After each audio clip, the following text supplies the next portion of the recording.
Pour moi, c'est d'abord un immense honneur d'accueillir Son Excellence le Président de la République, M. Ismaël Omar Guelleh, ici à New York. C'est une session historique à plus d'un titre. C'est d'abord la commémoration du 80e anniversaire de la création des Nations Unies et la signature de la Charte des Nations Unies à San Francisco.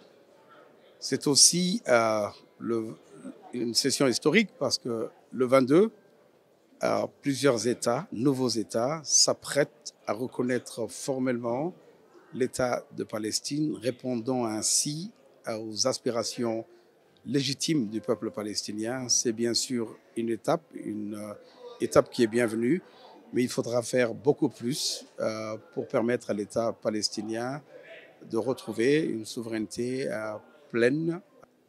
Djibouti est bien sûr signataire de la Charte des Nations Unies, mais nous avons bien sûr rejoint le reste de la communauté internationale parce que nous nous reconnaissons pleinement dans les aspirations que la Charte véhicule. La Charte des Nations Unies est un document fondamental qui a servi de socle, de boussole au monde, qui a subi plein de transformations, pas toutes positives, mais la Charte nous a guidés dans les relations internationales. Le président Guelleh aussi s'exprimera lors d'une réunion consacrée à la réforme de l'architecture financière internationale sur la base du pacte numéro 48 du pacte pour l'avenir. Et cette session va être consacrée à la réforme, à la nécessité de la réforme de l'architecture financière internationale. Et le président va délivrer un message fort lors de cette session pour dire que les institutions de Bretton Woods datent d'il y a 80 ans et le monde d'aujourd'hui a changé.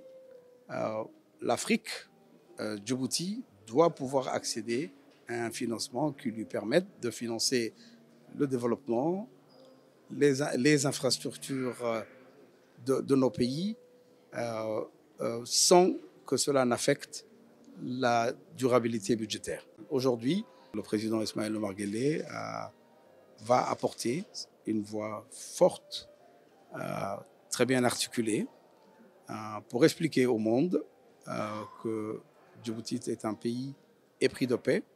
Les pays amis, comme les autres observateurs externes, sont impressionnés par la position constante, cohérente, forte du président Ismaël Omar Guelleh et de Djibouti en faveur de l'autodétermination du peuple palestinien. Le dernier rapport des Nations Unies, présidé par la juge Navi Pillay, a démontré de manière ample, dans un document de 72 pages, qu'il y avait bien un génocide en cours, et Djibouti l'a dit il y a bien longtemps. Le président l'a dit, les tueries doivent s'arrêter, le massacre doit s'arrêter, les femmes et les enfants qui sont en train de mourir dans ce pays frère ont le droit de vivre. Il faut arrêter le massacre. Ça a été le message constant du président Ismaël Omar Guelleh et le monde a bien entendu ce message du président Guelleh.